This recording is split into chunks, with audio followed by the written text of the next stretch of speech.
Muy buenos días, buenas tardes, buenas noches, dependiendo el uso horario donde nos están escuchando. Como de costumbre, bienvenidas y bienvenidos a un nuevo programa en Foto con Fede, programa dedicado a este apasionante mundo de la fotografía, puntualmente la fotografía latinoamericana. Federico Murúa quien les habla.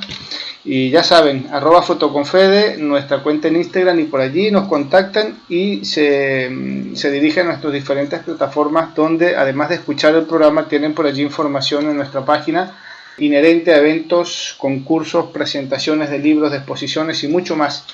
Todo inherente a la fotografía de nuestra querida región de Latinoamérica. En la noche de hoy, al momento de hacer la entrevista, nos vamos desde Venezuela, donde nos encontramos en este momento, nos vamos a Ciudad de México. Nos vamos a México para conversar con nuestra invitada de la noche de hoy, Nashmi Cartagena. Buenas noches y bienvenida al programa. ¿Cómo estás? Hola Fede, pues muy bien, muy emocionada de ser parte del programa, de ser parte de tantos años de edición y pues nada, muy contenta y agradecida con la invitación. Bueno, para nuestros oyentes, Nashmi es artista visual y plástica, tiene formación en el mundo del diseño industrial y además es obviamente fotógrafa, por eso la tenemos aquí en el programa. Y con ella vamos a estar hablando, entre otras cosas, acerca de la importancia que tienen los archivos fotográficos. Por allí, si son asiduos oyentes al programa, tenemos la entrevista con Vilena Figueira, una fotógrafa venezolana, quien nos dio una verdadera cátedra acerca de la importancia del archivo fotográfico, ese bendito archivo que por allí muchos no sabíamos hacer, pero después de ese programa, después de esa entrevista, de esa charla con Vilena, pues ya estamos más o menos al tanto. Pero siempre es bueno aclarar ideas, seguir insistiendo con algunos temas como para que lo vayamos aprendiendo más a fondo, no se nos olviden, y de paso ver cómo funciona. Una cosa es la teoría, otra cosa es después llevarlo a la práctica, que es lo más complejo. Y vamos a poner esta noche en ese tremendo compromiso a Nashmi, pero de a poco, ya vamos a llegar a ese punto. Nashmi, contanos un poquito, ¿cómo llegas a la fotografía y por qué es fotógrafa entre las otras actividades que desempeñas en tu día a día? Pues yo salí de diseño industrial, he salido hace unos 6 años, me gradué, y dentro de las materias de diseño estaba fotografía.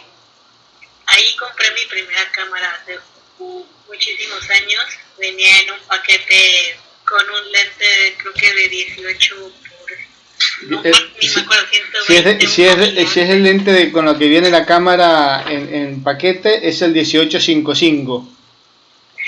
Y venía con su mochila, kit aventurero, kit intermedio básico. Entonces pues ahí empecé a tomar fotografías. Empecé a tomar fotografías y empecé a unir, a mí me gusta mucho la escritura, y parte de la carrera para Photoshop, estudiamos Photoshop, nos pidieron comprar una tableta como para dibujar, con una pen y todo. Entonces, después de mi materia yo dije, ahí la tengo arrumbada, gasté en ella, se está empolvando, necesito hacer algo con ella. Entonces empecé a pensar cómo unir mi fotografía y tener que utilizar la Wacom, que es la con la que uso para escribir, y empecé a utilizar la escritura, tanto la fotografía, y me pareció una mancuerna súper interesante. Cuando lo empecé a subir en redes en aquel entonces, a la gente le llamó mucho la atención y la gente, me pareció muy curioso cómo la gente empezó a conectar con mis escritos, de mis pensamientos personales acerca de la depresión, la ansiedad, el duelo, porque también se había unido a ello que mi mamá estaba enferma y mi manera de hacer catarsis después de perderla fue la fotografía y la escritura. Entonces empecé a hacer escritos acerca del duelo y conectó muy bonito. Creo que eso me impulsó a seguir indagando en qué tenía que decirme la fotografía, qué tenía que decirme la escritura. Y cuando mi mamá fallece, que eso fue hace 8 años, por una enfermedad que se llama ELA, esclerosis lateral amiotrófica, Parte de mi herencia fue una caja gigante de plástico lleno de archivo familiar. Y lo tuve, yo creo que lo habré tenido guardado 2 años. Como yo soy de Acapulco, Guerrero, que es una zona muy húmeda, es playa, no baja de 32, 35 grados todos los días. Entonces el archivo familiar estaba pegado, muchas de las fotos, por la humedad, porque estuvo arrumbado a quién sabe dónde. Y eso también me gustó, se me hizo también muy interesante cómo las fotos se estaba perdiendo, pero también decía algo de mi historia, también decía algo de donde viví en su momento, de donde crecí. Y que ahí se fue haciendo como un tipo hilo con la pérdida. Y después de eso, también después pasaron los años, lo descubrí, y entonces empecé a escanear mis fotos y empecé a escribir sobre ellas también. Entonces empecé como a hacer propio el archivo familiar, como sí, en muchas de ellas sí salía, en muchas de ellas no salía, pero creo que es como empezar a decir como estas fotos son mías y esto es parte de mi historia, y aunque casi no tengo recuerdo de mi infancia, existe. Y me pareció muy bonito. Y también había videos, VHS, diferentes tipos de videos, y lo que hice también fue digitalizarlo. Entonces ahora me metí como a otro nivel, que empecé a hacer audiovisuales con mis pensamientos, con mi escritura, y fue muy difícil, muy íntimo, porque yo habré tenido 5 años sin escuchar la voz de mi mamá. Entonces eso para mí fue un detonante, aparte de todo, porque pues bien dicen que el duelo nunca acaba. Entonces me pareció bien bonito, porque sentí que a pesar de que mi mamá no está aquí, a pesar de que mi mamá me dejó hace 8 años, sentí que el tener una caja llena de fotos en las que yo era la protagonista de los videos, también pensar lo que era el ejercicio antes de sacar las fotos, que era comprar los rollos, las pilas, irlas a revelar, pagar, pasar por ellas, la vuelta, etc. Que ya no es tan fácil como el celular o la cámara digital. Y me pareció que mi mamá me estaba diciendo te amo de diferentes maneras, desde el más allá, al haber una caja repleta de fiestas familiares, desde esto, preservar la memoria. Como que todos los días pienso que puede parecer un poco turbio o no, a mí me gusta pensar de esta manera, que el tiempo se va, o sea, el tiempo no vuelve, y así, y es como mi mantra diario, o sea, como pues ya pasó lo que tenía que pasar, ya pasó, a mi parecer, en este punto de mi vida siento que fue lo peor que me ha pasado en mi vida, y de aquí para abajo ya no hay, porque eso fue mi punto más bajo, o sea, de la depresión post la muerte de mi mamá. Entonces yo creo que, como muchos dicen, yo creo que tendrás muchísimos fotógrafos de aquí diciéndote que la fotografía los salvó. Igual a mí la fotografía me salvó, fue una manera de reconectar con mi pasado, sigue siendo una manera de reconectar con mi pasado, y también una reflexión hacia el futuro, y una reflexión de cómo puedo preservar el tiempo que se me está escurriendo de las manos segundo a segundo. Está interesante lo que nos estás comentando, la verdad, muy bonito. Yo hace poco tuvimos acá en el programa a Kenneth Bolaños, fotógrafo de Costa Rica, fotógrafo de eventos sociales, y él dice que con la fotografía digital, ya que hablaste recién, utilizaste el término conexión, que en la fotografía digital, a diferencia de la fotografía analógica, la fotografía impresa, la fotografía digital es como que tiene un paso muy fugaz, ¿no? Por el espectador. Cuando estamos viendo una fotografía en nuestro móvil, en nuestro teléfono, son como que fracciones de segundo y seguimos. En el famoso Instagram, que vemos que tanto tiempo demora la vista en la foto, tan rápido pasamos el dedo sobre la foto. Es una cosa muy fugaz. Fracciones de segundo, diría yo, que vemos la foto. En cambio, cuando estamos frente a una foto impresa, ya el tiempo nos detenemos, vemos, analizamos la fotografía, nos acompaña más la imagen, ¿no?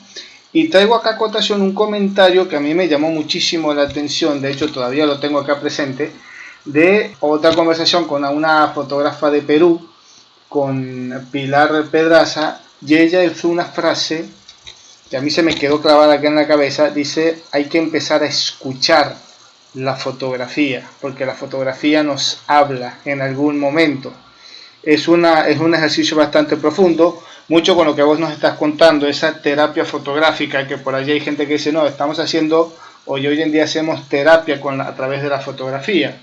Vos sentís desde tu experiencia, con todo esto que me estabas contando, ¿es lo mismo analizar la fotografía en digital que la fotografía impresa? Porque tenés un archivo impreso que lo has ido escaneando para recuperar un poco la calidad de esas fotos. Has hecho el ejercicio de ver la misma foto, solo que en formato diferente, una impresa y la otra en digital. ¿Es lo mismo, causa la misma sensación, es la misma conexión? No, no es la misma conexión. Hice un ejercicio recientemente, hice un audiovisual para una muestra que apenas tuve en Argentina. Yo he visto tanto mi archivo familiar que sé qué fotografías tengo. Cuando digitalicé el archivo, pude hacer como ejercicio de memoria. Ya sabía cuáles fotos acompañaban ese momento del video.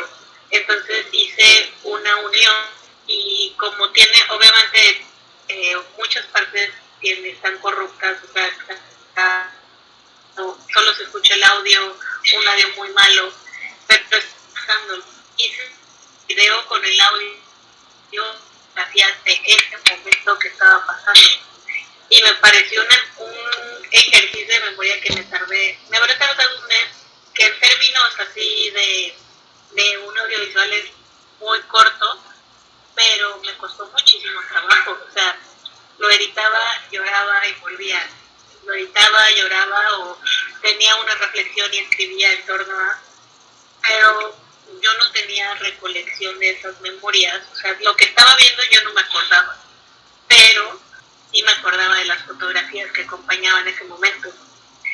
Y esa sensación de nostalgia y de estar viviendo algo que no está tan presente en mi mente, pero sí es parte de mi historia, no lo siento con la fotografía digital. O sea, mi celular o pasar la fotografía, pasarlo de mi memoria, pasarlo a mi computadora y estar viendo, no me pasa ese tipo de nostalgia, melancolía, como cuando siento una fotografía, cuando la veo realmente. Bueno, bailado el pensamiento. Hoy en día hay quienes dicen que la historia la estamos conociendo a través de lo impreso. Es un canal de fotografía, obviamente vamos a hacer referencia a archivos fotográficos que por allí nos están contando la historia relativamente reciente, de hace 40 años atrás. Para acá ya tenemos registro fotográfico en menor o mayor calidad, pero desde ahí para acá ya tenemos registro fotográfico, es la historia fotográfica, ¿no? Pero si me voy 40 años atrás en el tiempo, tenemos una historia que hoy la conocemos gracias a eso impreso, gracias a ese archivo, ¿no? Desde tu punto de vista, bueno, con este ejercicio, ¿no?, que estás haciendo, que está interesantísimo, ¿qué valor le podés dar al archivo, a ese archivo fotográfico con el que estás trabajando? Porque me imagino que es algo que lo tenés allí y lo podés seguir armando mientras le puedas ir incorporando más imágenes, más fotos. Es un archivo vivo, como quien dice. A mí me parece también, me gusta, sigo tomando fotografías, me gusta igual la foto documental, me gusta mucho tomar retratos, pero creo que va por etapas, ¿no? A ver si te gusta más una cosa o te gusta más otra cosa. En este momento me gusta mucho el trabajo con mi archivo. Y aquí tengo como la reflexión en torno, porque lo acabo de ver. Hay un libro que es de Eric Kessel, que es de Image Tsunami, y que en él habla de utilizar las imágenes que ya existen, porque ya hay muchas imágenes en archivo tanto digital como en nuestras casas, como el de nuestros abuelos. Y creo que eso me parece también bueno, interesante, actual, algo que tal vez tengamos que repensar en utilizar lo que ya tenemos en vez de seguir amontonando y haciendo más cosas y aventando en el mar de fotografías que a veces cuando yo lo reflexiono me parece agobiante. Como cuántas fotografías existen en el mundo de internet y bueno, y en eso ponerle encima lo que se está produciendo con archivo, con inteligencia artificial, y entonces pienso en un montón de cosas que ya existen y creo que es interesante retomar lo que existe y reutilizarlo.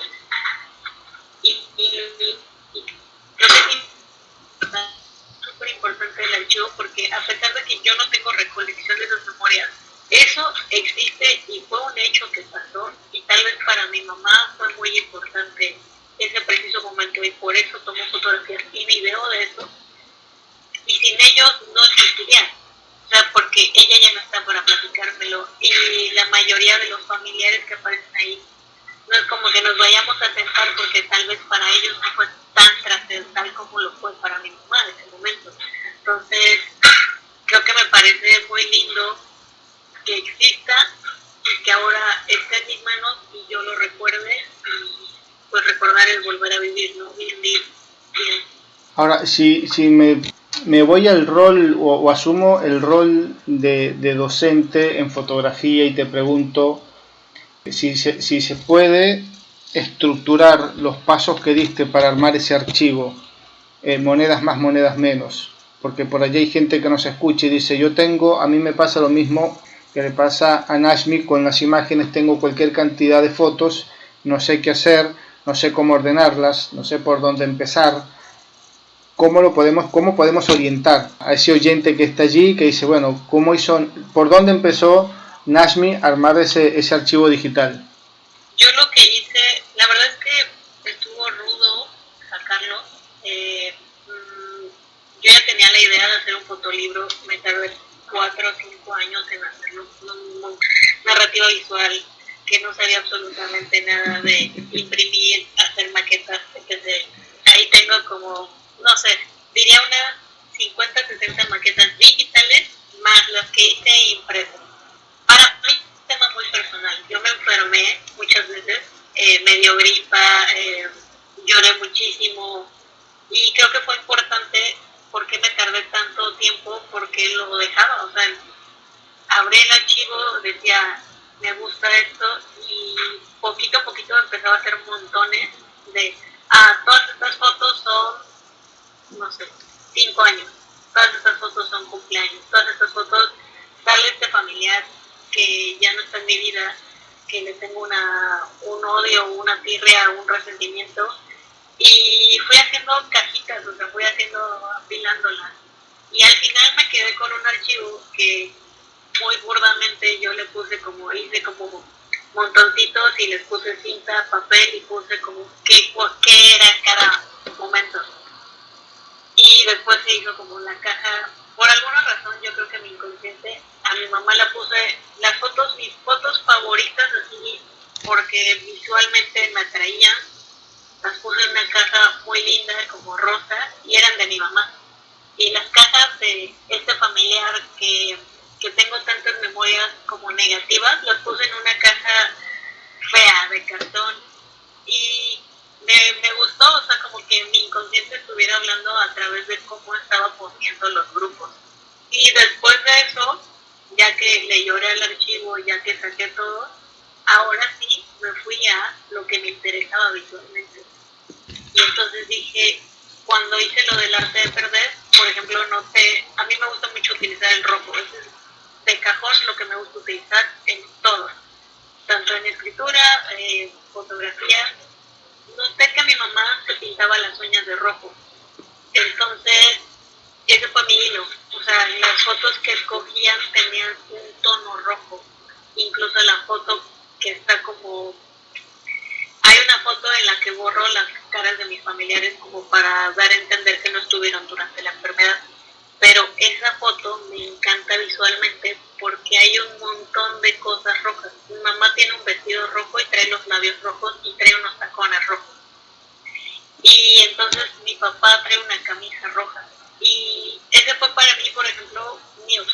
sea, mi obsesión visual fue encontrar cosas rojas en las cosas. Y después de ahí hice una línea de tiempo de, bueno, fotos de la vida de mi mamá previa a mí, fotos de la vida de mi mamá cuando se embarazó de mí y fotos de mi mamá conmigo. Y así fui catalogando yo fotos, bueno, para el proyecto que fue el fotolibro. Pero fueron 4 años.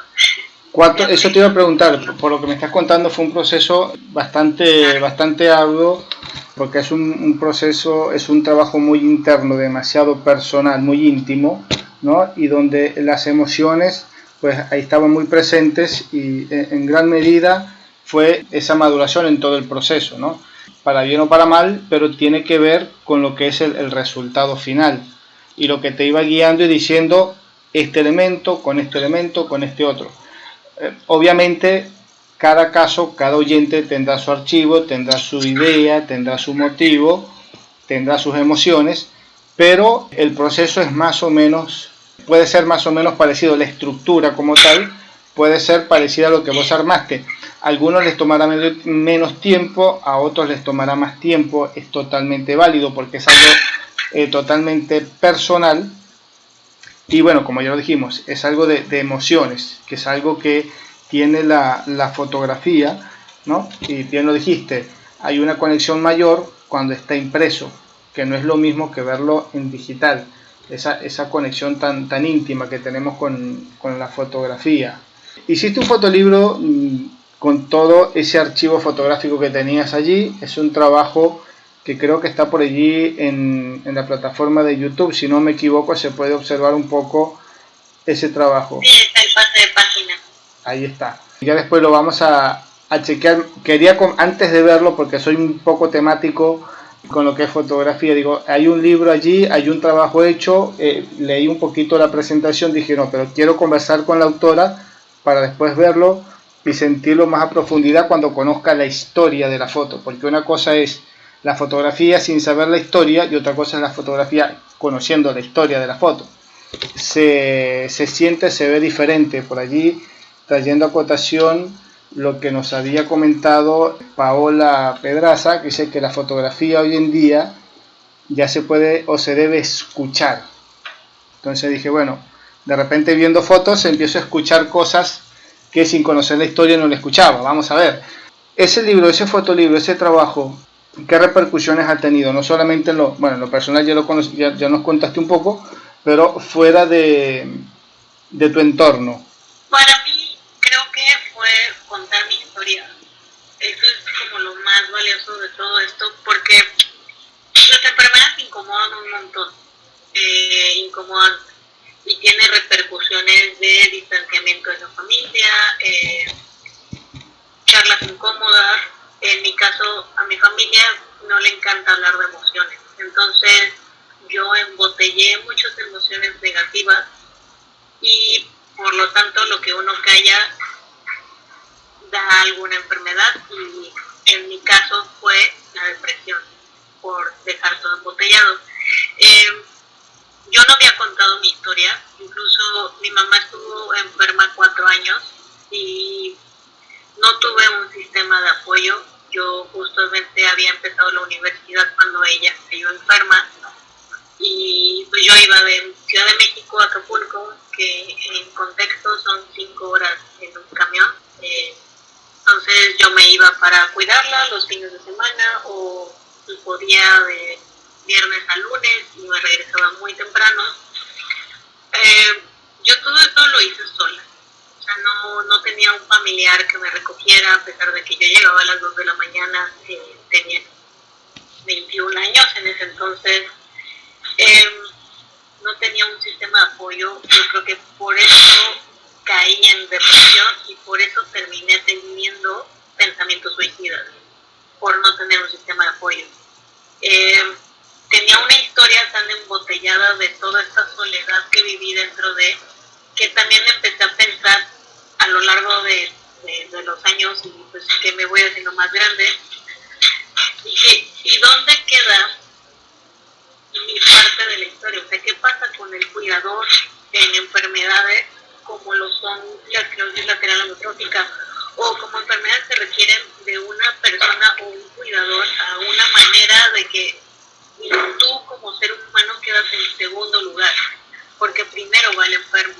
Y cuando el ser humano pierde capacidades básicas como poder ir al baño, poder comer por sí solo, y depende de un segundo, se me hace fuertísimo perder la independencia como ser humano, depender de alguien.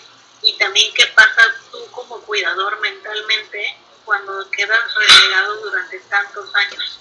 Claro. A mí lo que me disparó fue, ¿y qué pasa con el cuidador? O sea, ¿dónde quedas tú? ¿Cuál es tu identidad? Yo me quedé perdida muchísimos años porque mi mamá era el centro de mi mundo, entonces ya no tenía ni metas, porque la meta más común es, oye, me voy a graduar y le compro una casa a mi mamá o me la llevo de viaje. Esas eran mis metas, lo que yo quería saliendo. Y cuando ella queda borrada, yo dije, ¿dónde quedo yo? ¿Cómo me visto? ¿Cómo hablo? Porque, ¿qué voy a hacer cuando salga de la universidad? Hago este fotolibro como manera de contar la historia de Verónica, porque así como el archivo es como una parte de que el pasado no quede enterrado solamente en el pasado, que eso es lo que me gusta de retomar el archivo, que es que Verónica sigue existiendo, porque bien podría existir solo en mi memoria, y a mí me encanta decir el nombre de mi mamá como para que siga existiendo a pesar de que hace 8 años partió de este mundo. Y bien, si mi familia es complicada y no quiere hablar de ella, yo lo voy a seguir haciendo, porque mientras yo la siga nombrando, ella va a seguir existiendo. Entonces, para mí me trajo muchas cosas. En Acapulco no había como una comunidad de ELA como en la ciudad de México, que en la capital hay más gente. Yo, cuando publiqué el libro, me acerqué a asociaciones y por primera vez pude hablar con enfermos y cuidadores. Y yo dije, ¿qué hubiera sido de mí si yo hubiera podido tener este círculo de apoyo o poder hablar con gente en aquel entonces? Y se me hizo muy fuerte. Para mí me trajo conversaciones muy interesantes. Se me hizo, para mí, muy valiente de mi parte encararme y hablar con enfermos y cuidadores. Pude ir con mi familia, les presenté mi fotolibro. No hubo como comentarios en sí, pero al menos ellos ya saben lo que yo pasé durante esa etapa. Mis amigos más cercanos, nadie sabía por lo que estaba pasando. Entonces también trajo sobre la mesa como esta soledad, también como le explicas a la gente, oye, o cómo lo traes en una conversación común y corriente, oye, mi mamá se está muriendo. No es nada fácil. Y pues eso, o sea, creo que para mí lo más importante es poder seguir nombrando a mi mamá. En el fotolibro bueno, ahorita seguiré hablando de él, pero hay distintos tipos de archivos en el libro. Y eso es lo que más me gustó, pero no llegué a eso sola. Y creo que también hago hincapié en esto, que uno puede dar vueltas 1, 2, 3, 4 años, pero también hay personas que son mucho más expertas, como lo son un editor de libros, como lo fue Vilén en su momento, que también tuve clases con ella, asesorías. En mi caso yo me encontré un editor que tuvo la sensibilidad de escuchar mi historia y él me ayudó a concretar una narrativa visual que yo no había llegado por mí misma. Y entonces yo hago hincapié en que también está bien que no hagas todo tú solo, o sea, también claro, está bien tener expertos a tu lado, y cuando tengas el proyecto que tú digas, ya estoy listo, que alguien, un editor, te ayude a pulir el libro y realmente se vea como un libro, un fotolibro, y tenga una narrativa visual increíble, que a mí me encantó el resultado. Estoy súper contenta con él. ¿Qué tanto puede cambiar el trabajo fotográfico? O sea, esa selección original que me imagino ya tenías hecha, cuando te sentaste con el editor, que es algo que le pasa a todo fotógrafo en algún momento, nos sentamos con nuestro proyecto allí, decimos tengo X cantidad de fotos, el editor empieza a revisar y viene cada puñalada que nos empiezan a sacar fotos, decir esta no, esta no, esta no, y voy a decir, bueno, pero por ahí me está sacando una foto que para mí es la foto, es mi consentida, es la foto que tiene que estar sí o sí. ¿Qué tanto cambió tu proyecto original, esa selección que vos tenías hecho, a la selección final que quedó en el libro? Creo la verdad que no estuvo tan difícil para mí, porque como llevo sacándolo y sangrándome 4 años, abriendo la herida, fui muy fría, tendré algunas 2000 fotografías como mi selección personal. Después dije, corto cabeza, quedaron 300 fotos, y esas 300 fotografías fue las que le enseñé al editor, que 300 ya no suena tan loco como 2000 fotografías. Claro. Yo llegué con el editor y yo le dije, yo estoy casada con que sea rojo el libro, el título y una fotografía. O sea, yo no estoy casada con mis fotos, porque ahí ya me puse como fotógrafo. O sea, sí. Ahí sí fue como, esto no funciona, esto es muy repetitivo, esto para qué funciona en el hilo, esto no cuenta absolutamente nada, solo estás de sentimental. Entonces yo sí fui muy fría pero fue porque lo saqué durante 4 años, o sea, le lloré al archivo. De todas formas, las fotos siguen estando, no están plasmadas en el fotolibro, pero seguís teniendo tu archivo, la importancia de tener ese archivo. Sí, y quizás, aunque no estén en el libro, le sigo dando la vuelta, quizás poniéndole en Instagram y poniendo alguna frase, algún pensamiento, porque creo que es también importante que el archivo siga dando vueltas, aunque creas que solo le importa a ti, a tu tía y a tu prima.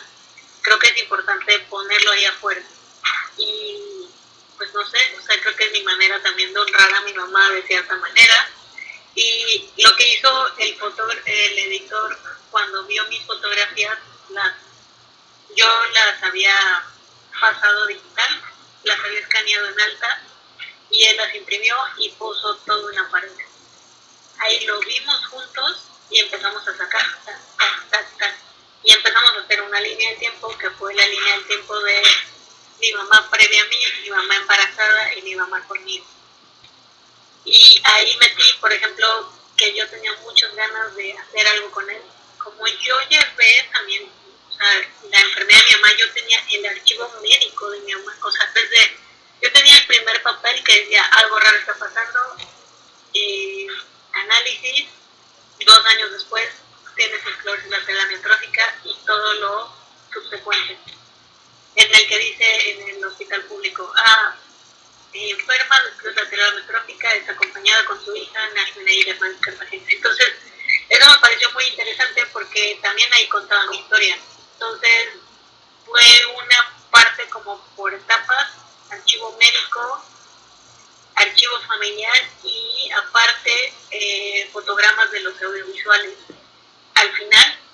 Y aparte, pues del archivo, yo hice, ¿cómo se llama?, registro fotográfico de objetos que a mí me parecían que significaban las etapas de la enfermedad. Entonces, tú empiezas el primer capítulo, abres con el archivo en que dices, oye, algo raro está pasando, vamos a hacerle análisis de esto, datos importantes de Lela, porque también hice una recabación de datos, y siguiente página, registro del primer objeto que creo que perdió fue la fuerza de las piernas, porque a grandes rasgos, aquí para los que nos estén oyendo o viendo, el ELA es una enfermedad que te hace perder por completo la fuerza de cada uno de tus músculos. Con mi mamá, en el caso, fue primero piernas, luego brazos, luego voz, porque también la voz son cuerdas vocales, y yo no sabía que eran músculos, me enteré en ese momento, y al final son los pulmones.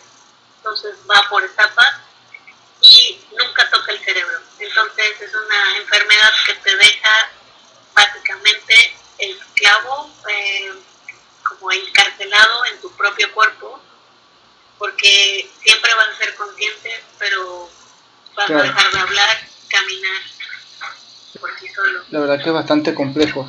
Y tenés una estructura, yo digo más que un archivo fotográfica, donde en este archivo no solamente has incluido fotos, has incluido récipes, has incluido registros médicos que tal vez en este momento decir, bueno, sí, es mi fotolibro, pero dentro de 20, 30, 40, 50 años, 60 años, tal vez tus hijos o tus nietos se van a enterar o van a conocer parte de su historia familiar a través de este trabajo, que es algo también bastante valioso, más aún ahí en México, atando yo cabos acá, sé que tiene una cultura fotográfica muy, muy especial con los fallecidos, con el famoso Día de los Muertos en México, que siempre está acompañado de una foto, cosa que me parece una cosa bastante interesante, muy bonita, muy humana, porque no lo he visto en otra cultura.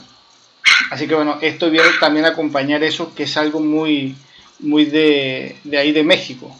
Sí, alguna vez alguna compañera fui a tomar fotos a la Santa Muerte, aquí en Tepito, que es un barrio, y hay un día de la Santa Muerte. A mí me da mucha curiosidad, entonces fui a hacer foto documental al barrio de Tepito, y es un barrio muy pesado, entonces fui acompañada con un grupo, y me decía como la líder del grupo, me decía que me gusta mucho que lo que me dijo que fue que la muerte nos acompaña todos los días, o sea, está caminando aquí a nuestro lado siempre.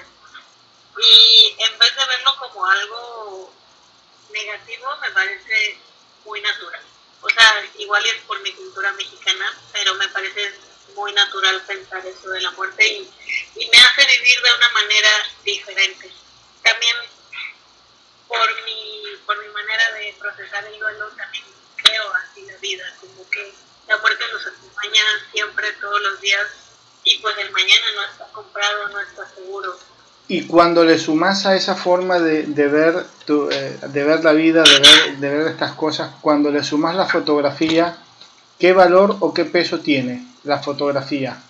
Pienso mucho en cada que tomo la cámara, pensar en como si fuera una cámara análoga, o sea, que tengo cierta cantidad de exposiciones.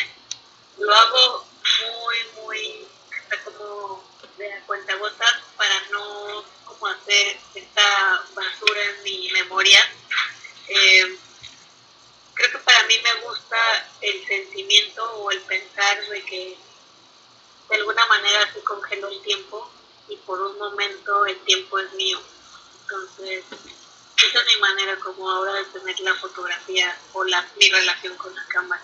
No es la misma fotografía que tal vez pudieras haber hecho hace 5, 6, 10 años atrás. Varía mucho el ejercicio fotográfico. Más allá de los motivos, yo digo el ejercicio fotográfico. Sí, porque al principio haces de todo lo que te dice tu profesor, ¿no? Barrido, cuando haces así, que sale todos estos ejercicios de congelar el coche y todo salga barrido, la velocidad. Sí, caí en muchos clichés, yo diría, cuando empecé la fotografía, pero ahora tengo una relación mucho más madura con mi cámara. Me gusta sentirla como una extensión de mí, pero tampoco la exploto. Claro. Como que tengo una relación muy íntima, muy pausada, muy calmada y muy nuestra, diría. Sí, totalmente. Dijiste algo interesante, los clichés en la fotografía, eso que cuando nos sucede a todos, cuando estamos empezando, sobre todo los 2-3 primeros años que entramos, nos dan clase, los que tienen más suerte, ¿no? Le dan clase y tienen las técnicas, las prácticas, que el barrido, que si la foto nocturna, que si la foto de día, la que no se te queme, que no quede su después, bla, bla, bla, todos esos clichés. Cuando estás haciendo este tipo de proyectos, lo menos, en el buen sentido de la palabra, obviamente, lo menos en lo que uno piensa es en todas estas técnicas, ¿no? Lo que nos interesa realmente es que la foto, o sea, es ese sentimiento, esa conexión que para nosotros debe tener esa foto. No importa si me quedó con puntos, con granos, no importa si me quedó un poquito desenfocada, si el encuadre no es el mejor, si por allí no cumple con la famosa regla de los tercios, qué sé yo. Lo que nos importa es lo que está en la foto, porque dijiste algo interesantísimo, ¿no? Desde el comienzo. Un elemento que en mi proyecto tenía que estar era el color rojo. porque era muy representativo para ti, en tu historia. Es un elemento muy determinante. Y a nosotros nunca nos dijeron, el color tal o el color tal tiene que siempre estar presente, jamás. O sea, hay elementos que la teoría va por un lado, la técnica va por otro, pero en la fotografía documental lo que cuenta es la historia, lo que cuenta es el contenido. Después vemos si la regla se cumplió, esos tecnicismos. ¿Vos sentís que hoy en día hay mucha gente que se está dejando llevar por el tecnicismo y por allí pierde de hacer mejores proyectos, mejores trabajos por querer hacer esa foto perfecta, por querer cumplir con esas normas, reglas de composición, de encuadre, etcétera, de la cámara más moderna? Creo que sí. Es que pienso mucho, creo que no va tan ligado a la pregunta, pero por ejemplo yo pienso mucho en el otro con mi cámara.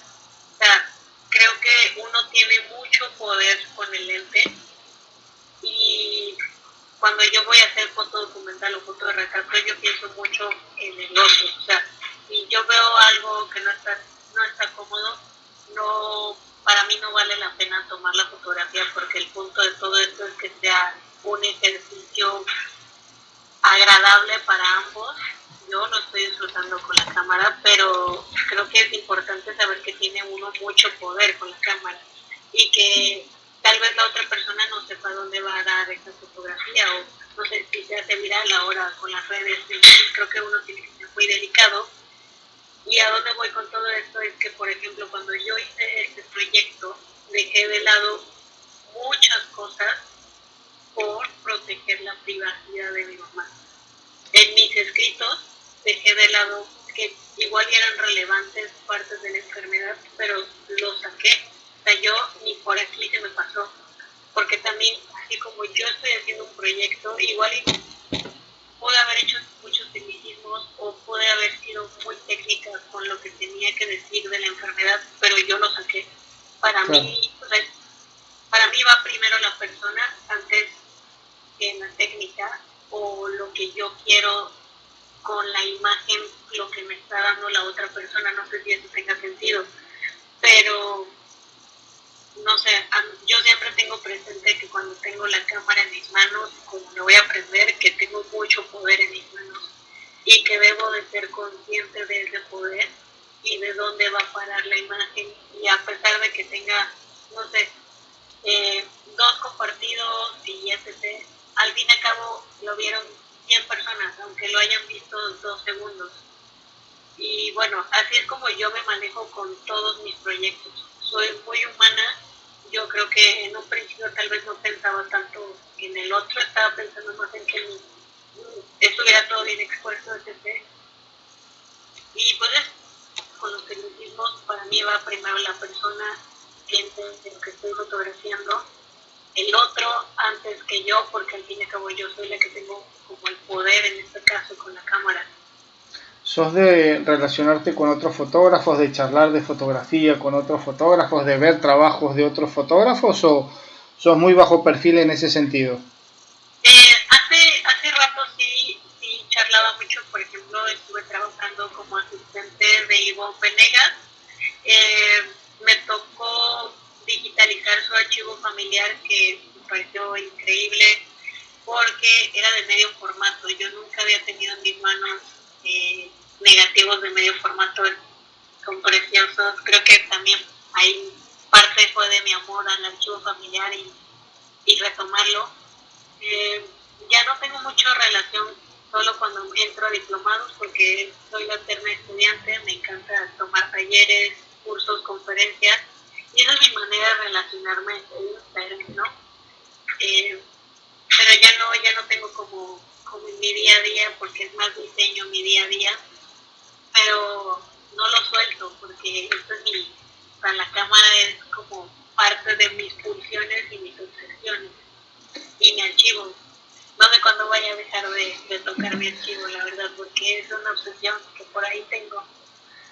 quienes están escuchando el programa y por allí quieren conocer ese fotolibro, está publicado en YouTube, ¿por dónde lo pueden ver? ¿Por dónde te pueden contactar? Porque por allí para que le des, te pueden pedir algún consejo, te pueden decir, mira, quiero que me armes por allí mi archivo, porque tengo las fotos y no sé cómo hacerlo.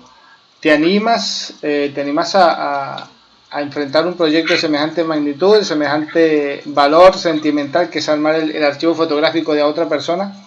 ¿Por dónde te contactan? Por Instagram, aquí voy a publicitarme. Justamente como di tantas vueltas en mi proyecto, yo soy muy abierta, la verdad a mí me choca porque yo lo veo mucho en diseño. No sé si en fotografía paso tanto, siento que no paso tanto, pero que la gente abarca mucho el conocimiento y no quiere compartir ni libros, ni experiencias, ni cómo aprendió, no sé, yo aprendí InDesign solita y así hice mis maquetas digitales. Entonces, con Vilena vamos a lanzar como un taller para ver justamente de archivo familiar. Yo creo que ella tiene un montón de ejercicios que a mí me ayudaron a observar mi archivo de diferente manera y pues nada, lo vamos a estar lanzando en los próximos meses, que pues va a venir con toda mi experiencia de cómo armé mi fotolibro, va a ser como un rayos X de cómo fue mi trayecto de principio a fin, porque yo soy fan de compartir y pues ahí está siempre abierto mis DMs, también pueden comprar mi fotolibro y si no, pues ahí está también el pase de página en YouTube y por ahí tengo varios videos en mi Instagram acerca del proceso y de cómo se ve. Quedó muy lindo, estoy súper contenta. Ahora en un rato lo voy a ojear en YouTube. ¿Por dónde llego a YouTube? ¿Por dónde lo ubico? Por ejemplo, vas a mi perfil de Instagram y ahí está el link como de compra, pero realmente es la página de la editorial y ahí está el video de YouTube. ¿Y la cuenta en Instagram? Es Nash Cartagena, es @NAJH Cartagena con G de gato. Tal cual mi nombre, que está medio raro, pero bueno.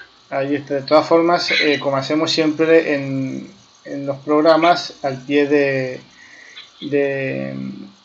donde damos toda la información en la caja de información del programa, ahí colocamos los contactos, vamos a colocar allí tu cuenta en Instagram para que la gente ingrese, llegue al fotolibro y ya te tenga por dónde ubicar para consejos, para charlar, para hacerte consultas, para que le llegues a hacer el proyecto, qué sé yo, o para estar pendiente, seguirte, para estar pendiente de cuándo se va a dar ese curso taller sobre archivo familiar, que está interesantísimo. Lo más probable es que por allí a lo mejor me vas a encontrar dando vueltas en ese curso taller, porque la verdad son cosas muy interesantes que no se ven todos los días. A los oyentes le decimos, no son cosas que se ven todos los días, y hoy en día es más que necesario tener nuestros propios archivos, porque Nashmi nos dice, es el archivo familiar, pero yo puedo hacer otro archivo no necesariamente familiar, de otros trabajos, de otros proyectos, bla, bla, bla, bla, no necesariamente familiar. Es compatible, ¿correcto? Sí, claro. Ahí está, buenísimo. Bueno, Nashmi, quiero cumplir con el tiempo, no te quiero retener más. La verdad fue una charla muy, muy interesante.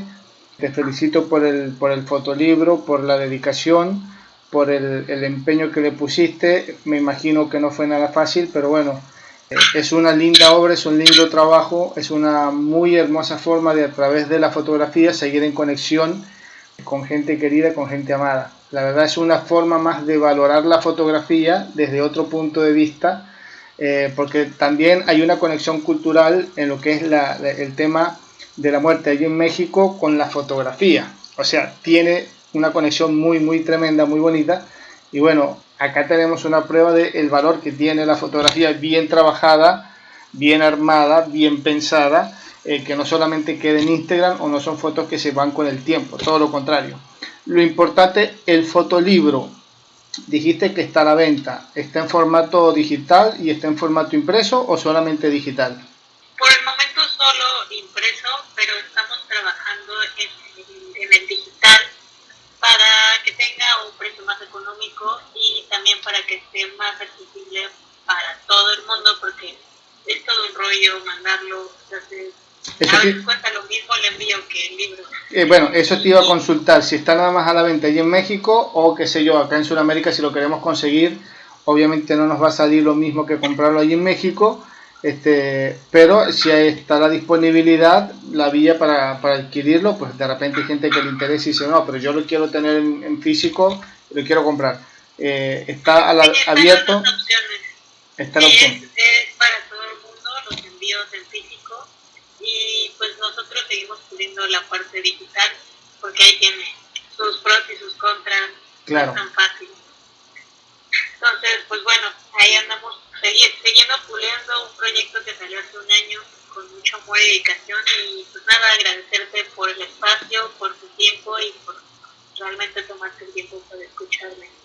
Bueno, te agradecemos de igual forma que nos hayas dedicado esta horita al programa para contarnos tu historia, para instruirnos en este mundo del archivo fotográfico.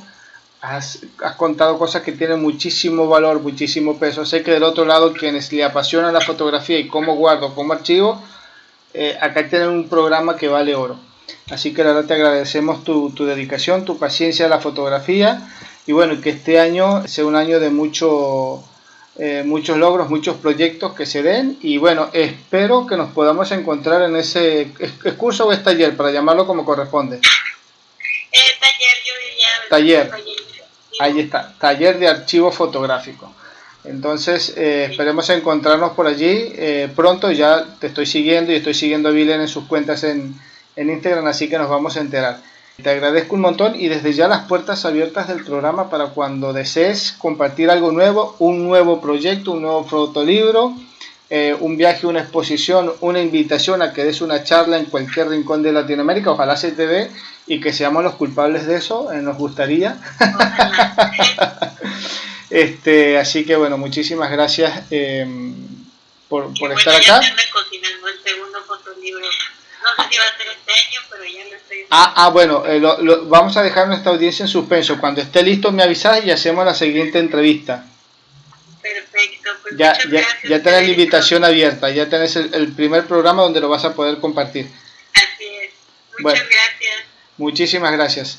Escuchábamos entonces allí a Nazmi Cartagena, fotógrafa mexicana de Ciudad de México. Con ella compartimos esta noche el momento de hacer la entrevista. Recuerden @fotoconfede, nuestra cuenta en Instagram, y por allí se van a nuestros distintos canales en las redes. El programa sale a través de YouTube y de Spotify, siempre como Fotoconfede. En YouTube nos pueden seguir, dejar sus comentarios, se suscriben y eso nos ayuda a crecer en audiencia y que lleguemos cada vez más y más lejos y que tengamos más audiencia. Así que bueno, ya lo saben. Nosotros nos despedimos. Federico Murúa les dice que va a ser hasta el próximo jueves, donde estaremos con un nuevo programa, con un nuevo invitado o invitada, no lo sabemos, pero vamos a seguir en este mes de abril con más invitados, más invitadas y hablando siempre de este apasionante mundo de la fotografía. Chau, chau.